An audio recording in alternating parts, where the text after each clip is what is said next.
नमस्कार, आज की बात में आपका स्वागत है। आज की बात की शुरुआत करते हैं गोरखपुर से आई चौंकाने वाली खबर से। गोरखपुर में एक आईआईटी ग्रेजुएट, एक पढ़े लिखे मुस्लिम नौजवान ने गोरखपीठ मंदिर में हमला करने की कोशिश की। हालांकि हमले को नाकाम कर दिया गया, लेकिन 2 पुलिस वाले गंभीर रूप से घायल हो गए। चीफ मिनिस्टर योगी आदित्यनाथ घटना का जायजा लेने के लिए गोरखपुर पहुंच गए हैं, हॉस्पिटल गए, घायल पुलिस वालों से मिले और घटनास्थल पर गए। हमला करने वाले नौजवान को हिरासत में लेकर पुलिस ने पूछताछ की। यूपी के आला अफसर कह रहे हैं कि यह आतंकवादी घटना है, इस घटना के पीछे बड़ी साजिश है। गोरखनाथ मंदिर पर हमला खतरनाक इरादों से किया गया था। हमला करने वाले ने पुलिस से सेल्फ लोडिंग राइफल छीनने की कोशिश की। कई सवाल उठे। सरेआम गोरखनाथ मंदिर पर हमला करने का इरादा क्या था? किस मकसद से हमला किया गया था?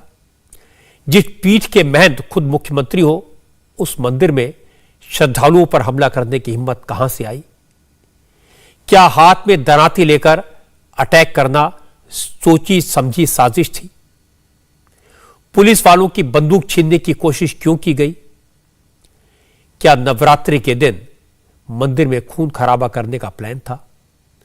तमाम सवाल दिमाग में आते हैं।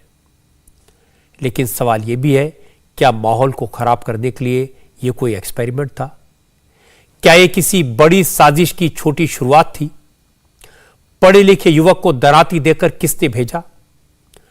जो शख्स मल्टीनेशनल कंपनीज में काम कर चुका हो, वो फ्लाइट से मुंबई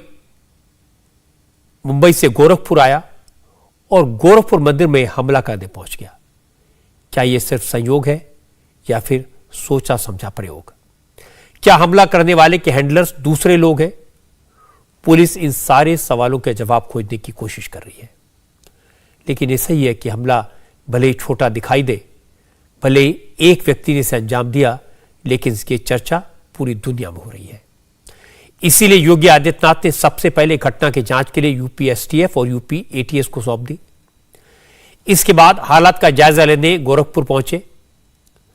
सबसे पहले मैं आपको बताऊंगा कि गोरखपुर में आखिर हुआ क्या था। हमला करने वाला नौजवान है कौन, कहां का रहने वाला है, उसकी बैकग्राउंड क्या है, उसने किस तरह से हमले को अंजाम दिया, कैसे पकड़ा गया और अब इसके बारे में क्या क्या नई जानकारी सामने आई है।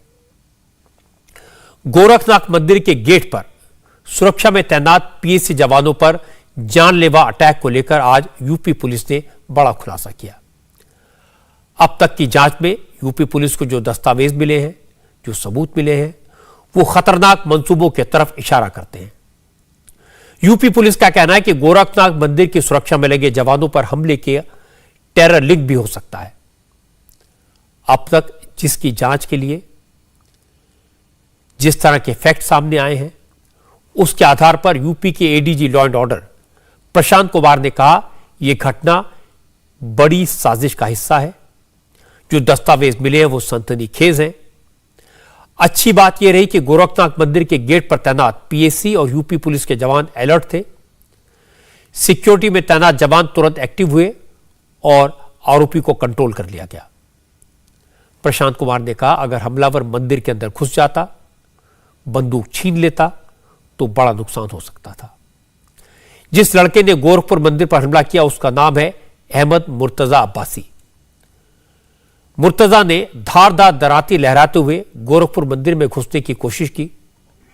मुर्तजा का मकसद श्रद्धालुओं को निशाना बनाना था, मंदिर में घुसकर खून खराबा करना था। और जो तस्वीरें आई हैं वो वाकई में परेशान करने वाली है। कल शाम 7 बजे गोरखनाथ मंदिर आम दिनों की तरह खुला हुआ था। लोग दर्शन के लिए, पूजन के लिए जा रहे थे। उसी वक्त एक शख्स मंदिर के नॉर्थ और ईस्टर्न गेट को पार करके तेजी से आगे बढ़ा। वहां मौजूद लोग कुछ समझ पाते उससे पहले इस युवक ने मेन गेट पर तैनात सिपाही गोपाल गौड़ से उसकी राइफल छीनने की कोशिश की। और यह सब कुछ इतना अचानक हुआ कि पीएसी का जवान कुछ समझ पाता इससे पहले मुर्तजा अब्बासी ने गोपाल गौड़ की पीठ पर दराती से वार कर दिया। सुरक्षाकर्मी बुरी तरह जख्मी हो गया, लेकिन तब तक दूसरे जवान अलर्ट हो गए। घायल सिपाही की मदद के लिए पहुंचे। हमलावर को काबू में पाने के लिए दूसरा जवान अनिल कुमार पासवान भागकर पहुंचा। हमलावर ने अनिल कुमार पर भी दराती से हमला कर दिया, उसे भी लहूलुहान कर दिया।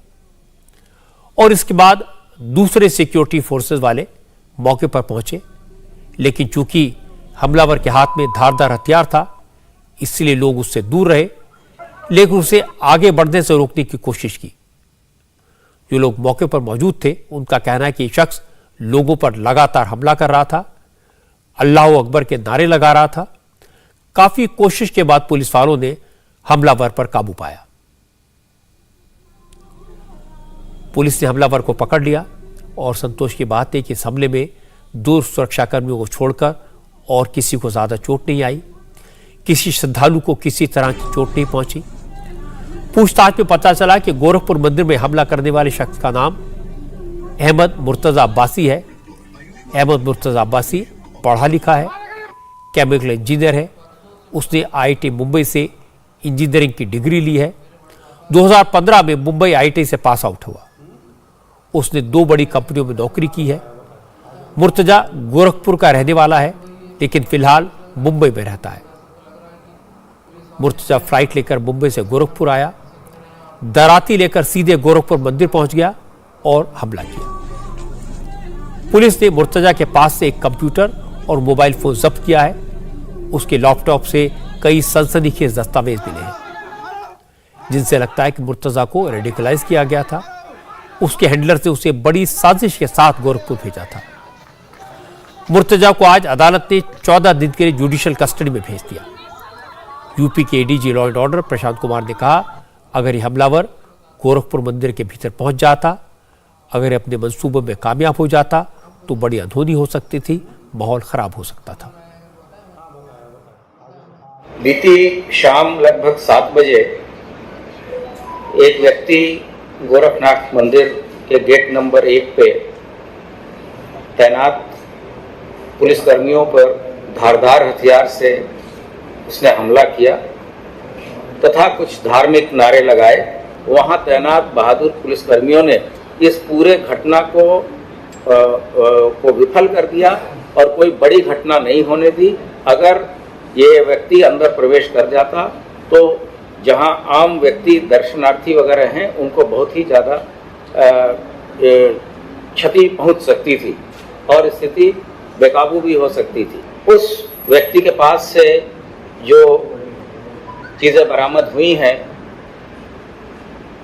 वो उन चीज़ों को देख के लगता है कि एक गंभीर बड़ी साजिश की तैयारी थी।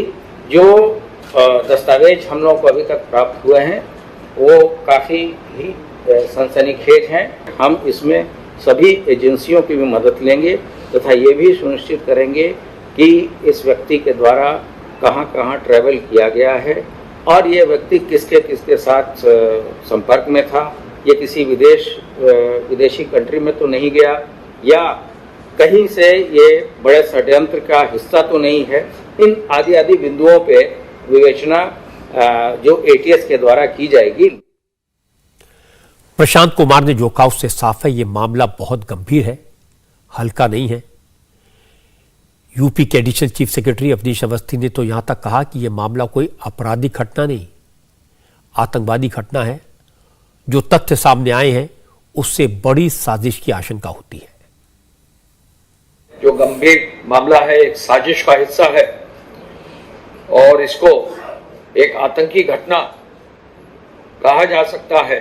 इस पूरे घटना की विवेचना यूपी ATS को दी गई है और यूपी ATS अब इसकी विवेचना टेक ओवर कर रही है। साथ ही साथ माननीय मुख्यमंत्री जी ने यह भी आदेश दिया है कि हमारी जो दोनों एजेंसीज है, यूपी ATS और यूपी STF, ये जो है घटना के अनावरण हेतु संयुक्त रूप से कार्य करेंगे। इसके लैपटॉप, मोबाइल पर जो भी डिटेल्स हैं, जिन लोगों से ये जुड़ा हुआ रहा है, इनकी सबकी बहुत गंभीरता से जांच करें और जरूरत पड़े तो प्रदेश के बाहर भी जहां भी इसके जो है ट्रैक होगा, उसको जो है हम लोग अनावृत करेंगे और प्रभावी कार्रवाई इस पर सुनिश्चित करेंगे। गोरखनाथ मंदिर में जो हमला हुआ, उसको लेकर जो बात सबसे ज्यादा चौंकाती है, वो है हमलावर अहमद मुर्तजा अब्बासी का प्रोफाइल। आरोपी अहमद मुर्तजा अब्बासी एक प्रतिष्ठित परिवार का लड़का है। वो गोरखपुर के सिविल लाइंस इलाके का रहने वाला है। वो जानता है कि गोरखनाथ पीठ की मान्यता कैसी है। वो ये भी जानता था कि गोरखनाथ मंदिर पर हमला करने का क्या असर हो सकता है, इसका क्या अंजाम होगा, कितने गंभीर परिणाम हो सकते हैं। पुलिस अफसरों का कहना है कि मुर्तजा के दिलो दिमाग में दूसरे धर्मों के खिलाफ जहर भरा है, इसीलिए उसने मंदिर पर हमला किया। अब पुलिस ये जानने की कोशिश कर रही है कि मुर्तजा के दिमाग में इतना जहर किसने भरा और हथियार लेकर मुंबई से गोरखपुर उसे किसने भेजा, उसके पीछे कौन है। इसीलिए इस केस की जांच में यूपीएटीएस और यूपीएसटीएफ दोनों को लगाया गया है। इसका नाम अहमद मुर्तजा अब्बासी है, जो सिविल लाइंस गोरखपुर का रहने वाला है। पूरे प्रकरण को गहराई से छानबीन करने की आवश्यकता है। जिस तरह से ये घटना हुई है, उस घटना के दौरान ये धार्मिक नारे भी ले रहा था। इस प्रकरण से कोई भी एंगल को रूल आउट नहीं किया जा सकता, इंक्लूडिंग टेरर एंगल। पुलिस सभी पहलुओं पर छानबीन कर रही है। इसमें हम लोग ने एटीएस दस्ता और इंटेलिजेंस डिपार्टमेंट को सूचित कर दिया और जॉइंट टीम्स जिला पुलिस की, एटीएस की और इंटेलिजेंस की इसकी छानबीन करेगी और फिर अग्रिम कार्रवाई करेगी। अभी तक जो बरामदगी हुई है, इसमें फ़ोन और एक लैपटॉप मिला है और अभी तक के प्राथमिक छानबीन से पता चला है कि आईआईटी पोवई से ये इंजीनियरिंग की थी, 2015 में ग्रेजुएट हुआ था। तो काफ़ी पढ़ा लिखा आदमी है। ये ऐसी स्थिति में ये चीज़ क्यों हुई, इस चीज़ को गहराई से छानबीन की। आरोपी मुर्तजा ने हमले के लिए जिस गोरखनाथ मंदिर को चुना, वहां 24 घंटे कड़ी सिक्योरिटी रहती है। यूपी पुलिस के अलावा वहां पीएसी की एक टुकड़ी हमेशा तैनात रहती है। गोरखनाथ मंदिर के अंदर और बाहर चारों तरफ काफी सख्त सुरक्षा रहती है और मंदिर के ठीक सामने एक थाना भी है, जहां बड़ी संख्या में पुलिस मौजूद रहती है। इसके बाद भी अगर हमलावर ने गोरखनाथ मंदिर पर हमला किया तो साजिश कितनी बड़ी है, इसका अंदाजा लगाया जा सकता है। शासन के द्वारा सभी महत्वपूर्ण संस्थानों और वाइटल इंस्टॉलेशन जिसको हम कह सकते हैं, उनकी सुरक्षा योजना पुनरीक्षित की गई है और उसके तहत ही वहाँ अधिक पद भी स्वीकृत किए गए हैं।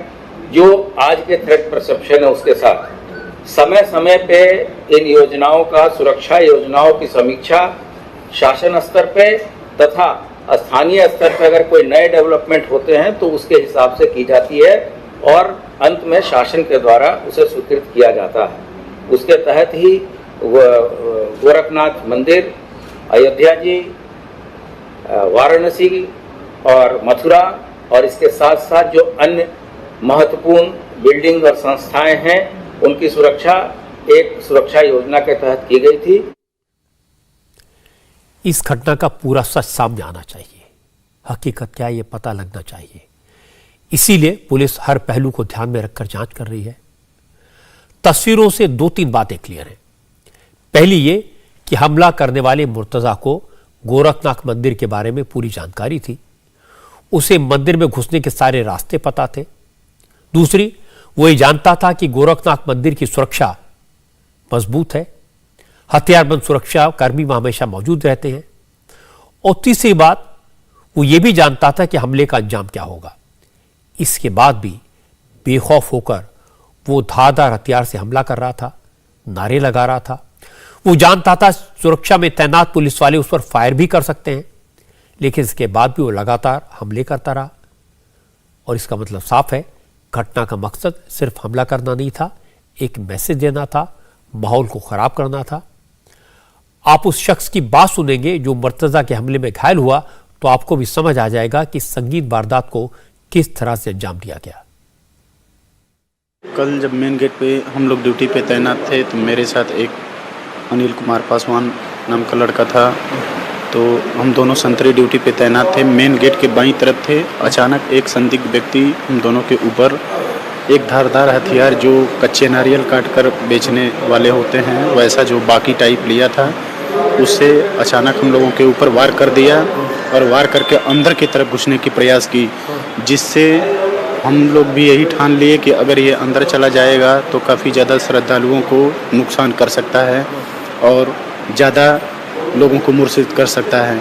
इसलिए हम लोग जब तक हम लोगों के अंदर जान थी तब तक हम लोग डट के मुकाबला किए। आपके पास उस वक्त हथियार था? मेरे साथ हथियार था, मेरी राइफल थी SLR 135 नंबर बट नंबर। तो मैं अपने राइफल के सहारे उससे बचाव किया और जितनी बार वो वार कर रहा था उतनी बार मैंने राइफल से रोकने की कोशिश की। हम दोनों के बीच लगभग 7 से 8 मिनट तक झड़प हुई, पटकी पटका भी हुआ। फिर जब मुझे अचानक पीठ पे वार कर दिया तो अंदर की तरफ जाने लगा, तब तक अनिल ने रोकने की कोशिश की। अनिल को भी बांकी से मार दिया, पैर कट गए उसके, रॉन पे लगी है। और जब दोनों को थोड़ा वार करने के बाद अंदर की तरफ गया तो अंदर की तरफ तो हमारे सिविल पुलिस के सिपाही जो मेन गेट पे लगे थे, गेट को बंद किए।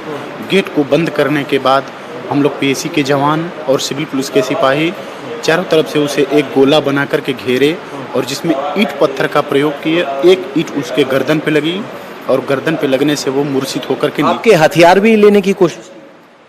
छीना झपटी किया मगर हम लोगों की पकड़ मजबूत थी।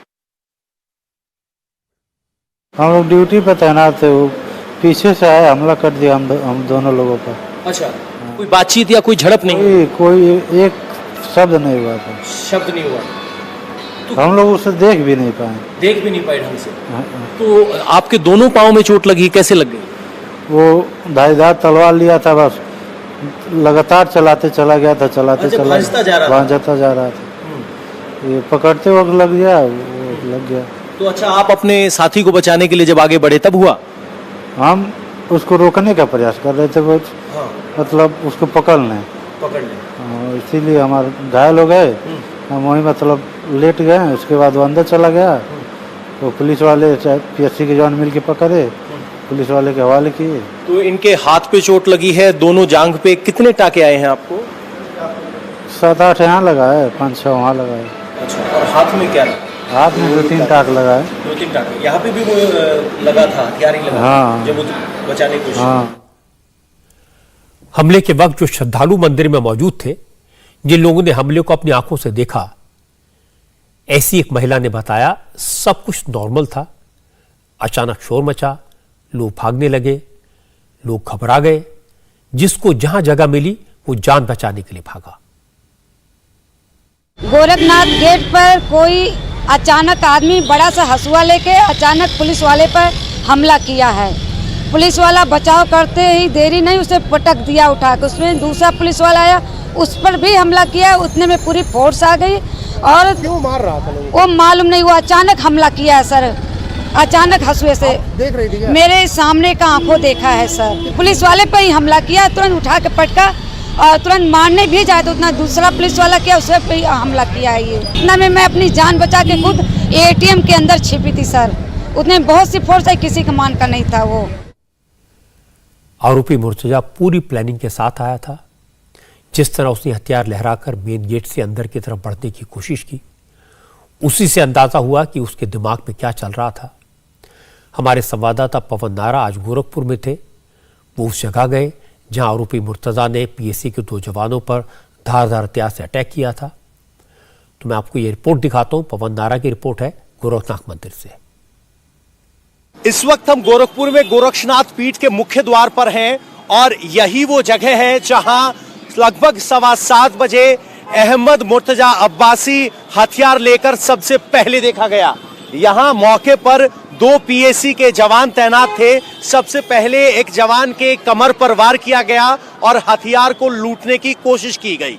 जैसे ही दूसरा जवान उसे बचाने के लिए आगे आया तो उसके भी हाथ पर चोट लगी और दोनों घायल यहीं गिर गए। इसके बाद अब्बासी यहां से आगे बढ़ते हुए हथियार को लहराते हुए आगे की तरफ बढ़ा।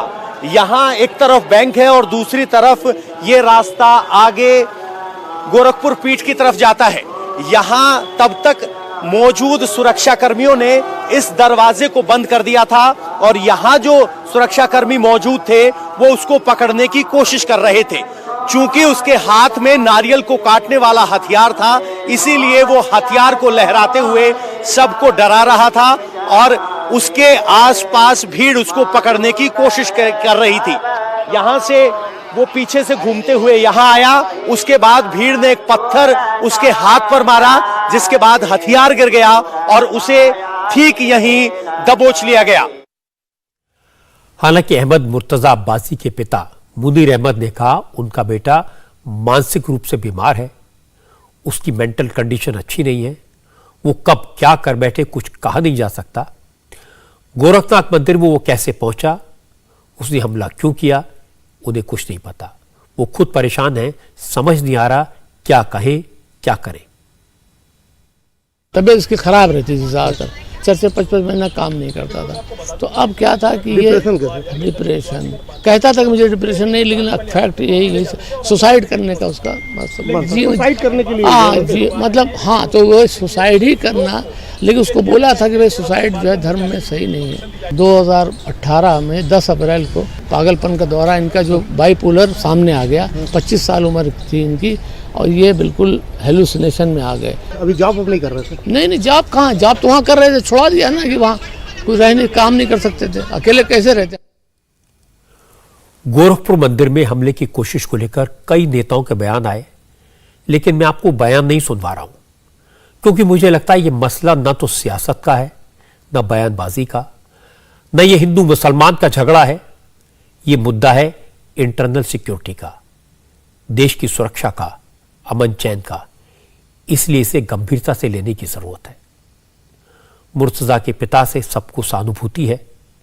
एक पिता जिसने बेटे को मेहनत से पढ़ा लिखा कर इंजीनियर बनाया, और वो बेटा मंदिर पर हमला कर दे, जिहादी नारे लगाने लगे, तो उस पिता पर क्या बीतेगी इसका अंदाजा लगाया जा सकता है।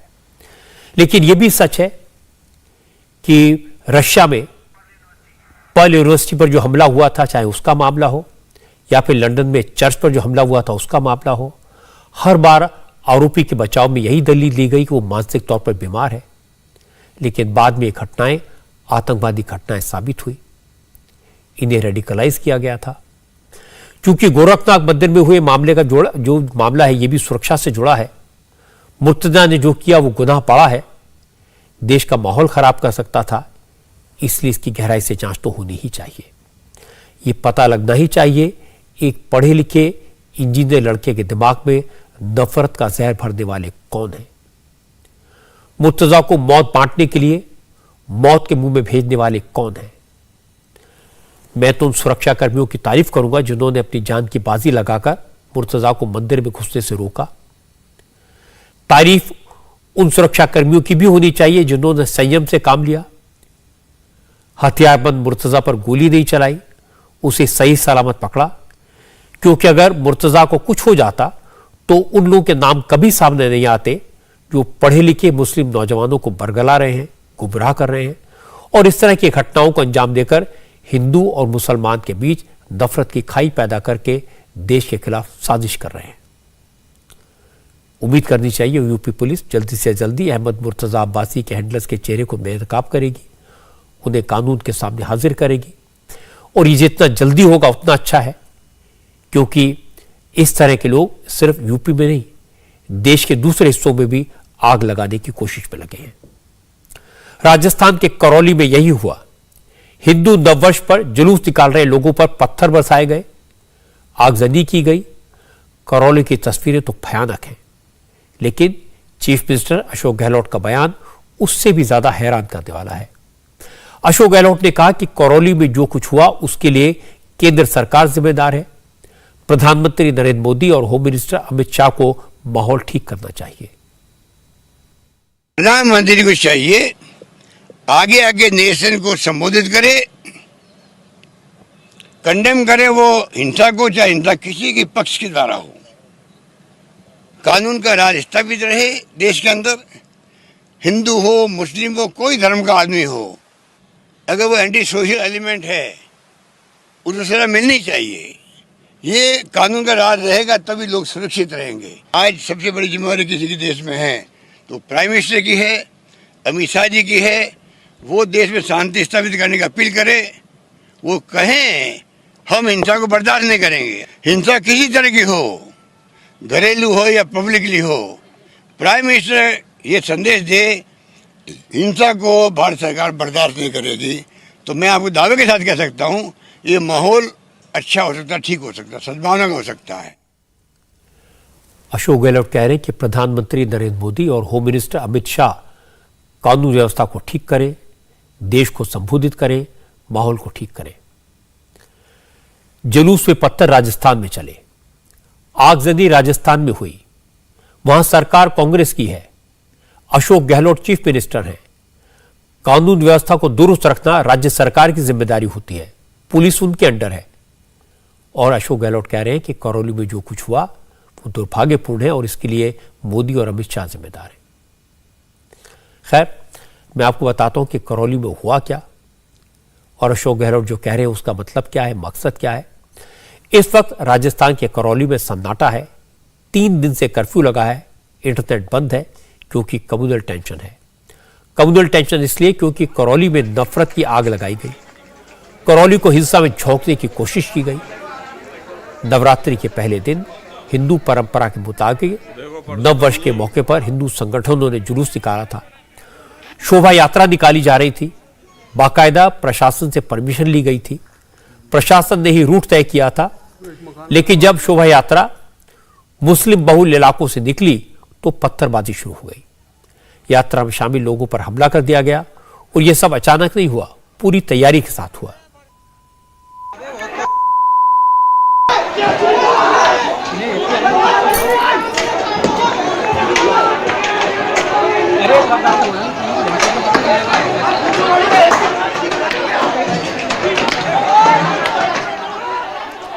छतों से बड़े बड़े पत्थर फेंके गए, जिसके बाद शहर में हिंसा बढ़ उठी, शहर में आग लग गई।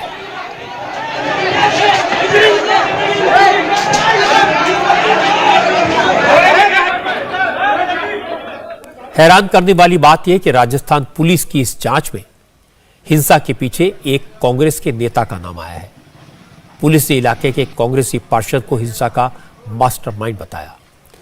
पुलिस की तरफ से दर्ज की गई एफआईआर में कांग्रेस पार्षद मतलूब अहमद को आरोपी बनाया गया है। एफआईआर के मुताबिक मतलूब अहमद ने भीड़ को उकसाया और फिर बाइक रैली पर एक घर की छत से पत्थर फेंके गए। मतलूब अहमद पर पथराव, हिंसा भड़काने और रैली पर हमला करने के लिए भीड़ को संगठित करने का आरोप लगाया गया है। पुलिस ने करौली हिंसा की जांच के लिए एसआईटी का गठन किया है। मुख्य आरोपी मतलूब को पकड़ने के लिए पुलिस की कई टीमें बनाई गई हैं। राजस्थान पुलिस ने इस मामले में अभी तक 46 लोगों को अरेस्ट किया है, जिनमें से 13 हिंसा के मामले में गिरफ्तार किए गए हैं, जबकि 33 लोगों को कर्फ्यू तोड़ने के आरोप में गिरफ्तार किया गया। इस मामले की जांच में पता चला कि इसके पीछे मुस्लिम संगठन पीएफआई का हाथ है। पीएफआई यानी पॉपुलर फ्रंट ऑफ इंडिया। आश्चर्य की बात यह कि पीएफआई ने सरकार को 2 दिन पहले ही बता दिया था, अगर हिंदू संगठन जुलूस निकालेंगे तो हिंसा हो सकती है, गड़बड़ी हो सकती है, पथराव हो सकता है। पीएफआई की तरफ से मुख्यमंत्री अशोक गहलोत और राजस्थान के डीजीपी को जो चिट्ठी लिखी गई थी वो हमारे पास है और इसमें साफ साफ कहा गया था हिंदू नववर्ष के मौके पर जुलूस में हिंसा हो सकती है। दूसरा फैक्ट यह है कि पुलिस ने जिस मतलूब को हिंसा का आरोपी बनाया वो भी पीएफआई का एक्टिव मेंबर रहा है। मतलब जो सरकार को आगाह कर रहा है, चेतावनी दे रहा है और जो हिंसा की साजिश रच रहा है, उन दोनों में सीधा कनेक्शन है। मतलब साफ है, साजिश के तहत जुलूस पर हमला किया गया और पुलिस मान रही है कि साजिश के सबूत मिल गए हैं। 13 लोग गिरफ्तार हो चुके हैं, 7 लोग हिरासत में हैं। मतलूब फरार है और उसे भी जल्दी ही पकड़ लिया जाएगा। अभी स्थिति सामान्य है, पूरी तरह से नियंत्रण में है। इसमें करीब 30 से ज़्यादा लोगों को पाबंद किया गया है, 151 में उनको पाबंद किया गया है। 13 से लोगों की टोटल गिरफ्तारी हो चुकी है। इसके अलावा 7 लोगों को और डिटेन किया गया है।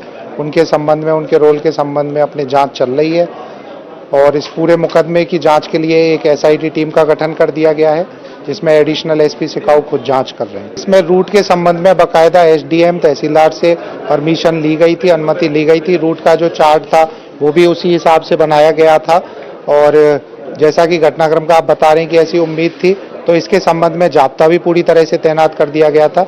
लेकिन ये घटना हुई काफ़ी दुर्भाग्यपूर्ण है और इसके लिए जो भी जिम्मेदार हैं उनके खिलाफ विधि सम्मत कार्रवाई की जाएगी। मतलूब का जो रोल है वो क्या उसमें प्रारंभिक जांच में यही समझ में आ रहा है कि कुछ तरह से इंस्टिगेट करने में और बाकी लोगों को जोड़ने में और इस तरह की जो घटनाक्रम हुआ है उसको करने में उसका एक भूमिका मानी जा रही है, जैसा कि वहाँ पे जो प्रत्यक्षदर्शी थे और बाकी लोगों से प्रारंभिक पूछताछ में ही सामने आया।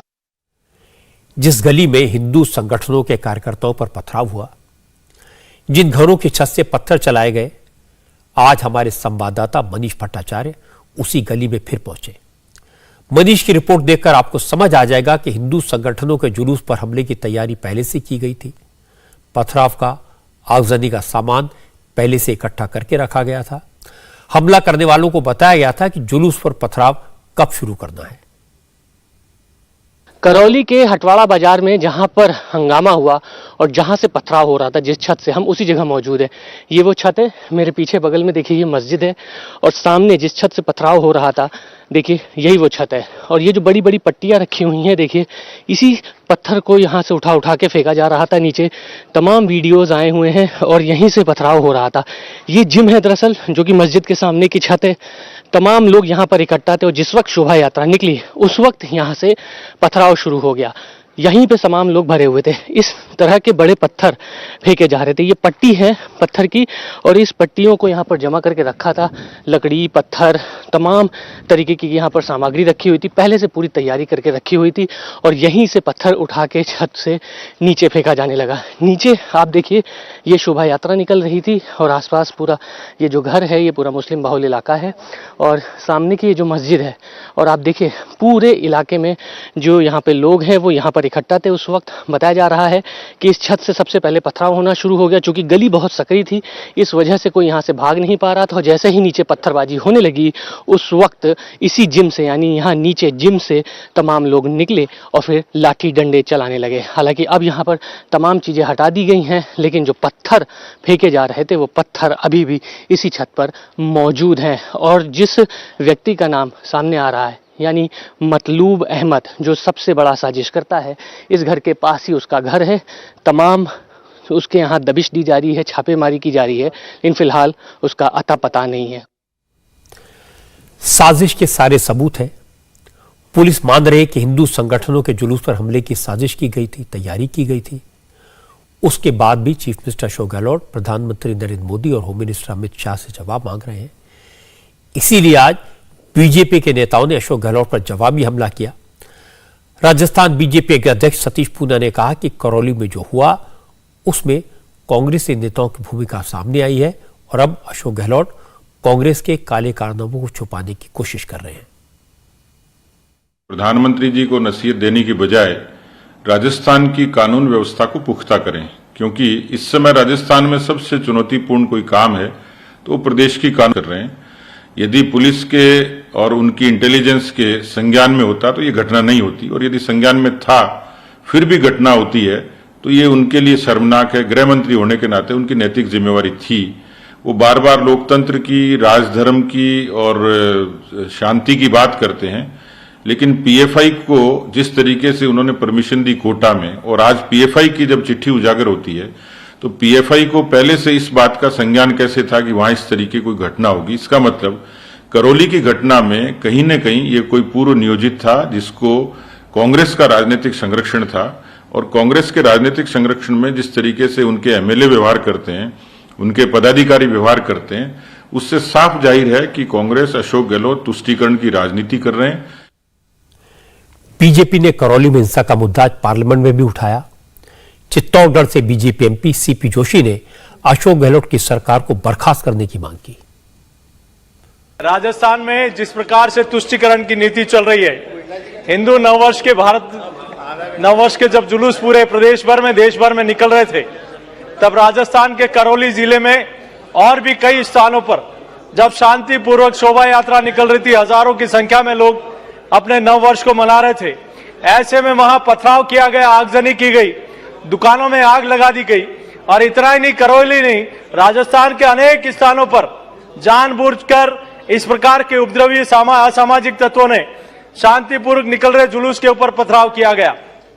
और अभी कुछ दिनों पूर्व ही सालासर बालाजी में एक राम दरबार की मूर्ति को तोड़ा गया चित्तौड़गढ़ में, और राजस्थान के ऐसे कई स्थानों पर मंदिरों को निशाना बनाया गया।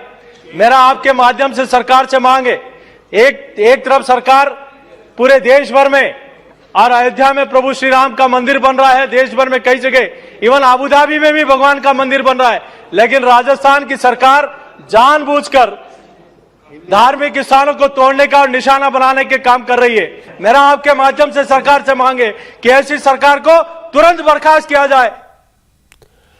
हालांकि करौली में जब मौत का तांडव चल रहा था, उस वक्त इंसानियत की एक मिसाल भी आई, एक अच्छी तस्वीर भी सामने आई। जिस वक्त दंगाई हिंसा फैला रहे थे, पत्थर बरसा रहे थे, आग लगा रहे थे, लोगों की जान लेने की कोशिश कर रहे थे, उस वक्त राजस्थान पुलिस के कांस्टेबल नेत्रेश शर्मा ने अपनी जान पर खेलकर 4 लोगों की जान बचाई। नेत्रेश शर्मा ने लपटों के बीच से कई लोगों को जिंदा निकाला। उनमें एक मासूम बच्ची भी थी। इस बच्ची को आग के बीच में से बाहर लेकर भागते हुए नेत्रेश शर्मा की तस्वीरों की खूब तारीफ हो रही है। नेत्रेश शर्मा की दिलेरी की चर्चा अशोक गहलोत तक पहुंची तो चीफ मिनिस्टर ने नेत्रेश को कांस्टेबल से हेड कांस्टेबल की पोस्ट पर प्रमोट करने का फैसला किया और फोन करके नेत्रेश शर्मा को इसकी जानकारी दी। आपने बहुत शानदार काम किया, बहुत अनुकरणीय है और मुझे बहुत अच्छा लगा सुन करके, पढ़ करके। अभी मैंने आपके डीजी साहब सबको बुलाया था, आपके होम कमिश्नर भी थे, डीजी भी थे, सब लोग थे। तो मैंने कहा भाई आप ऐसे कांस्टेबल को प्रमोट करो। तो हमने तय किया आपको कांस्टेबल हेड कांस्टेबल बनाने का निर्णय किया है। तो मैंने कहा मैं आपको बधाई देता हूँ, शुभकामनाएं देता हूँ। बहुत बहुत धन्यवाद। ड्यूटी थी सर मेरी, जो मैंने निभाई थी। ड्यूटी तो कई लोगों की होती है, पर जान को हथेली में रख करके जिस प्रकार आपने इसको अंजाम दिया है वो तारीफ के काबिल है और बहुत साहस दिखाया, उसके लिए आप बधाई के पात्र हैं। मेरी बहुत बहुत शुभकामनाएं। कभी जयपुर आओ तो मिलेंगे आपसे, ठीक है? ठीक है सर। नमस्कार भैया, नमस्कार। हमारे संवाददाता मनीष भट्टाचार्य ने कांस्टेबल नेत्रेश शर्मा से बात की। नेत्रेश ने कहा उन्हें इस बात से कोई मतलब नहीं कि उन्होंने जिनको बचाया वो हिंदू था या मुसलमान। लोगों की जिंदगी की हिफाजत उनका फर्ज था, उन्होंने सिर्फ अपनी ड्यूटी निभाई। मैं रैली से लगभग 200 मीटर आगे चल रहा था तो मुझे पता चला कि पीछे रैली पर पथराव हो गया है। मैं सीधा अपनी गाड़ी से वहाँ आया। वहाँ देखा मैंने एक दुकान के आगे दो लोग बैठे हुए थे जिनके सिर से खून निकल रहा था। लोगों ने मेरे से कहा कि भाई साहब इनको आप हॉस्पिटल पहुंचाओ। मैंने उनको गाड़ी पर बिठाया और हॉस्पिटल पहुंचाया। हॉस्पिटल पहुंचा के वापस उस घटना स्थल पर आ रहा था तो फूटा कोट पर कई दुकानें जल रही थी। घर के दोनों तरफ दुकानें थी वो जल रही थी। तो फिर अब वो घर भी आग की चपेट में आ रहा था तो वो महिलाएं रो रही थी, एक की गोद में बच्ची थी। मैं सीधा दौड़ के वहाँ पहुंचा। मैंने बच्ची को अपनी गोद में लेके सीने से चिपका के और पूरी तरह कवर कर लिया। महिलाओं से कहा कि आप मेरे पीछे पीछे आ जाओ और तेज गति से निकलना है। मैं भी बच्ची को लेके दौड़ के बाहर आ गया और महिला भी मेरे पीछे पीछे आ गई और हम सुरक्षित स्थान पर पहुंच गए। नेत्रेश शर्मा की दिलेरी की दाद देनी चाहिए। उन्होंने अपना फर्ज निभाया। अब राजस्थान सरकार को अपना फर्ज निभाना चाहिए। करौली में जो हुआ वो शीशे की तरह साफ है। एक सोची समझी साजिश थी, दंगा भड़काने की कोशिश थी। इसके पीछे पीएफआई का हाथ है। हिंदुओं के जुलूस में हमला करने की तलवारी एडवांस में की गई थी। ये सारी बातें रिकॉर्ड पर हैं। आश्चर्य की बात यह कि राजस्थान में कांग्रेस की सरकार है और कांग्रेस के ही नेता इस साजिश में इन्वॉल्व हैं। अशोक गहलोत एक अनुभवी नेता हैं, वो इन सारी बातों को अच्छी तरह समझते हैं। इसीलिए पूरे मामलों को डिफ्लेक्ट करने के बजाय उन्होंने मोदी और अमित शाह का नाम लिया। लेकिन मुझे लगता है कि शासन कैसे चलता है, अपराधियों के दिलों में दहशत कैसे भरी जाती है, बिना भेदभाव के अपराधियों के खिलाफ एक्शन कैसे होता है, ये अशोक गहलोत को योगी आदित्यनाथ से सीखना चाहिए। क्योंकि यूपी में गैर कानूनी बूचड़खाना चलाने वाले बड़े नेता की प्रॉपर्टी पर भी बुलडोजर चला और कब्रिस्तान की जमीन पर कब्जा करने वालों की प्रॉपर्टी भी जमींदोज की गई। आज बाबा का बुलडोजर मेरठ में हाजी याकूब कुरैशी फैक्ट्री में पहुंचा। 3 साल पहले सील हो चुकी फैक्ट्री के बंद दरवाजों के पीछे हजारों पशु काटे जा रहे थे। गैर कानूनी बूचड़खाना चल रहा था। जब पुलिस की रेड पड़ी तो करीब 3 लाख किलो मीट बरामद हुआ। इतनी बड़ी मात्रा में अवैध मीट को देखकर पुलिस वाले भी चकरा गए। पुलिस 10 लोगों को अरेस्ट कर चुकी है, लेकिन याकूब कुरैशी और उनका बेटा फरार है। इसलिए आज प्रशासन का बुलडोजर चला। जो 3 लाख किलो मीट बरामद हुआ वो सड़ने लगा था, इसलिए आज इस मीट को नष्ट कर दिया गया। फैक्ट्री के कंपाउंड में ही बड़ा गड्ढा खोदा गया और उसमें सारा मीट दबा दिया गया। योगी का बुलडोजर सिर्फ मेरठ में नहीं चला, कई शहरों में बुलडोजर एक्शन में दिखाई दिया। फर्रुखाबाद में कुछ लोगों ने कब्रिस्तान के जमीन पर कब्जा कर लिया था। आज प्रशासन ने कब्रिस्तान के जमीन को एनक्रोचमेंट करके बनाए गए मकानों को गिरा दिया। पता ये चला कि वक्फ की जमीन पर बने कब्रिस्तान में कुछ लोगों ने कब्जा किया था, घर बना दिए थे, छोटे छोटे कारखाने बना दिए थे। अलीगढ़ के रहने वाले मोहम्मद हुसैन रिजवी ने मुख्यमंत्री योगी आदित्यनाथ को खत लिखकर कहा था कि कब्रिस्तान की जमीन को कब्जा मुक्त कराया जाए। योगी ने यह शिकायत लोकल प्रशासन को फॉरवर्ड कर दी। जांच में कब्रिस्तान पर कब्जे की बात सही पाई गई और आज अवैध मकानों पर बुलडोजर चल गया। लखनऊ के चिन्हट इलाके में भी बुलडोजर चला। चिन्हट में पुलिस इंस्पेक्टर जगत नारायण सिंह का 3 मंजिला मकान गिरा दिया गया। जगत नारायण सिंह गोरखपुर में कारोबारी मनीष गुप्ता की हत्या के केस में मुख्य आरोपी हैं। जगत नारायण सिंह के साथ 5 और पुलिस वालों पर भी मनीष गुप्ता को पीट पीट कर हत्या करने का आरोप है। सभी पुलिस वाले मर्डर केस में जेल में बंद हैं। लखनऊ में जगत नारायण सिंह का 3 मंजिला शानदार मकान था। जांच में पता चला इस मकान का नक्शा पास नहीं कराया गया था। एलडी ने इसके लिए उन्हें कई बार नोटिस दिए, लेकिन जवाब नहीं भेजा। इसलिए आज जगत नारायण सिंह के मकान पर बुलडोजर चला दिया गया। इस मकान की कीमत करीब 1 करोड़ रुपए से ज्यादा बताई गई। प्रयागराज में भी भूमाफिया और बाहुबली नेता अतीक अहमद के करीबियों के खिलाफ सरकार का एक्शन जारी है। प्रयागराज डेवलपमेंट अथॉरिटी की टीम ने करीब 150 बीघे जमीन को कब्जा मुक्त कराया। इस जमीन पर अतीक अहमद के भाई खालिद अजीम और उनके पार्टनर अब्दुल द्विवेदी ने कब्जा करके अवैध प्लॉटिंग कर दी थी। खालिद अजीम इस वक्त जेल में बंद है।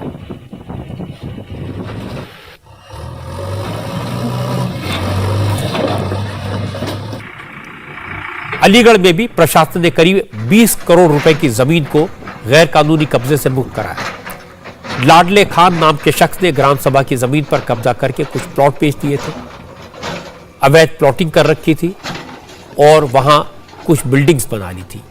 लेकिन आज एसडीएम की लीडरशिप में एक टीम मौके पर गई और ग्राम सभा की जमीनों पर बनाए गए मकानों को तोड़ दिया। गैर कानूनी कब्जे से करीब 2 हेक्टेयर जमीन को आजाद कराया गया और इस इलाके में जमीन का मार्केट रेट 10 करोड़ रुपए हेक्टेयर है, यानी 20 करोड़ की जमीन अवैध कब्जे से बचा ली गई।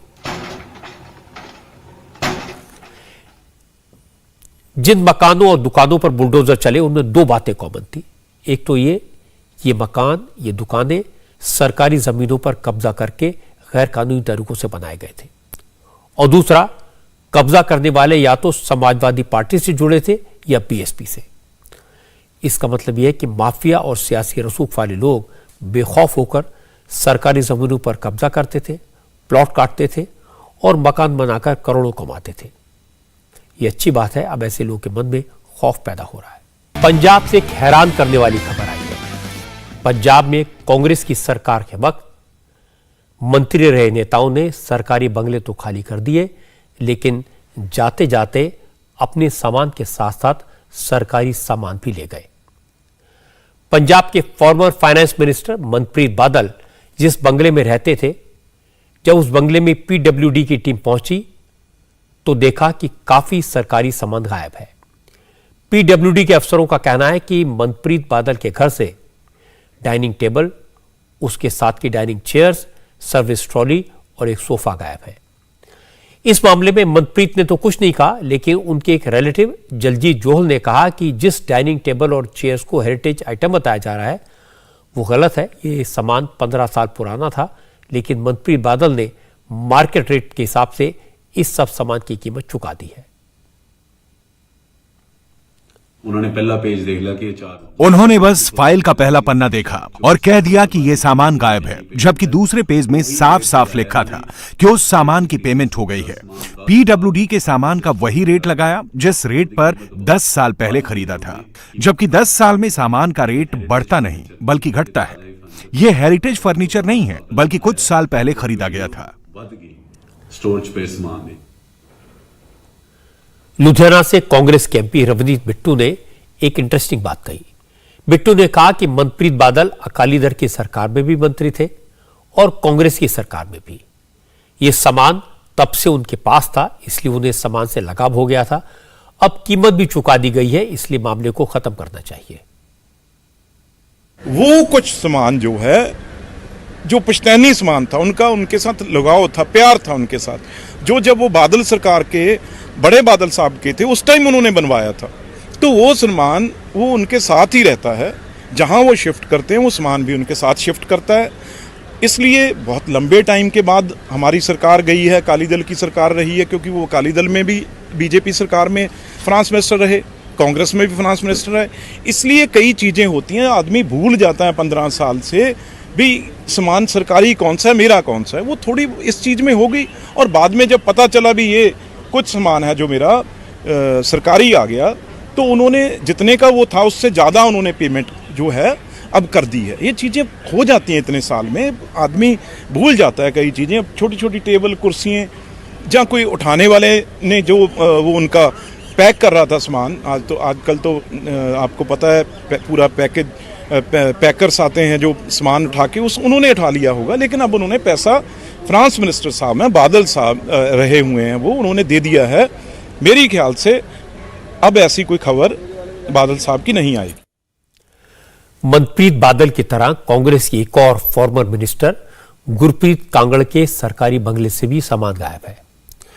पीडब्ल्यूडी ने जो लिस्ट बनाई है उसके मुताबिक गुरप्रीत कांगड़ के घर से 1 लाख रुपए से ज्यादा के 3 फ्रिज, 3 लाख रुपए से ज्यादा के 5 एलईडी टीवी, 1 लाख से ज्यादा कीमत के 10 हीटर और 5 पंखे गायब हैं। हालांकि गुरप्रीत कांगड़ के करीबी लोगों का कहना है कि मंत्री जी कोई सामान साथ नहीं ले गए, सारा सामान बंगले में छोड़कर गए हैं। अब वो कहां चला गया, कौन ले गया, उन्हें क्या पता। पंजाब में मंत्री जिन बंगलों में रहते थे उन्हें वो अपना समझने लगे। वहां जो सरकारी पैसे से फर्नीचर लगवाया था उससे उन्हें लगाव हो गया था। अब मकान तो अपने साथ नहीं ले जा सकते, लेकिन पुरानी यादों के तौर पर फर्नीचर ले गए। लेकिन आजकल मीडिया अलर्ट है, इसलिए पकड़े गए। अब अगर जरा सी भी गैरत बची है तो सरकारी संपत्ति वापस करनी चाहिए, क्योंकि यह संपत्ति जनता के पैसे से बनी है। आज कश्मीर से बुरी खबर आई। कश्मीर में एक बार फिर टारगेट किलिंग हुई। कश्मीर के शोपियां में आतंकियों ने एक कश्मीरी पंडित को निशाना बनाया। आतंकियों ने चोटी गांव इलाके में देर शाम कश्मीरी पंडित बालकृष्ण उर्फ सोनू कुमार पर फायरिंग की। सोनू कुमार को 4 गोलियां लगी है। फायरिंग करने के बाद आतंकी फरार हो गए। आतंकियों की तलाश के लिए सिक्योरिटी फोर्सेज ने ऑपरेशन शुरू किया है। इससे पहले आतंकियों ने पुलवामा जिले में 2 बिहारी मजदूरों को निशाना बनाया। आतंकवादियों ने आज ही श्रीनगर के मायसूमा इलाके में सीआरपीएफ के जवानों पर फायरिंग की, जिससे 2 जवान घायल हुए। इलाज के दौरान एक जवान शहीद हो गया। मिलिटेंट्स ने एक निशाना बनाया है, गोली मारी गई है जो हमारे कश्मीरी पंडित परिवार से था और 30 साल से विस्थापन में भी वहीं रह रहा था। बिल्कुल दुखद घटना है और कई बार जब से ये कश्मीरी पंडितों का विषय दोबारा से छेड़ा गया है, वहाँ पर माहौल ख़राब करने की एक कोशिश, एक साजिश जो पाकिस्तान प्रस्त लोग रहते हैं या जो मिलिटेंट आउटफिट्स हैं उनकी तरफ से किया गया है। तो उम्मीद करनी चाहिए कि सुरक्षा बलों पर विश्वास है, उनके द्वारा ही अच्छा काम हुआ, जल्दी उनको ढूंढ निकाल करके मार दिया जाएगा। रशिया और यूक्रेन के बीच चल रही जंग को 40 दिन हो गए हैं और आज 40वें दिन युद्ध की सबसे भयानक और सबसे डरावनी तस्वीर आई। यूक्रेन के बुका शहर की सड़कों पर लाशों को देखकर पूरी दुनिया हिल गई। बुका शहर यूक्रेन की राजधानी कीव के करीब है और यहां एक मास ग्रेव मिली। कीव के मेयर के मुताबिक 300 लोगों को एक सामूहिक कब्र में दफनाया गया। कीव के मेयर ने बताया कि रशियन आर्मी ने कुछ हफ्ते पहले बुका शहर पर कब्जा कर लिया था। रशिया के हमले में यह शहर पूरी तरह से तबाह हो गया। मेयर ने बताया जिन लोगों को दफनाया गया है उन सभी लोगों को सिर के पीछे गोली मारकर मौत के घाट उतारा गया। इनमें पुरुष और महिलाएं दोनों शामिल हैं। शहर की एक गली में 20 लोगों को जान से मार दिया गया। वहां उनके डेड बॉडीज मिली हैं। सड़कों पर डेड बॉडीज बिखरी पड़ी हैं। हालांकि अब रशियन आर्मी बुका शहर से पीछे हट गई है। इसी के बाद यहां तबाही और नरसंहार का पता चला। जो लाशें सड़कों पर पड़ी हैं उनमें से ज्यादा के हाथ पीछे बंधे हुए हैं। कूड़े के डिब्बों में, गटर में, नालियों में लाशें बिछी हुई हैं। आज यूक्रेन के राष्ट्रपति ज़ेलेंस्की भी बुका गए थे और उन्होंने कहा कि मास ग्रेव के इस सबूत के साथ वो इंटरनेशनल कोर्ट ऑफ जस्टिस में जाएंगे और रशिया के खिलाफ वॉर क्राइम का केस चलाएंगे। ज़ेलेंस्की ने रशिया के खिलाफ और कड़े सैंक्शंस लगाने की मांग की। अमेरिका के प्रेसिडेंट जो बाइडेन ने भी बुका के नरसंहार को वॉर क्राइम बताया। इंडिया टीवी हर वक्त हर जगह डाउनलोड करने के लिए सर्च करें India TV news Google play store या ऐप स्टोर पर।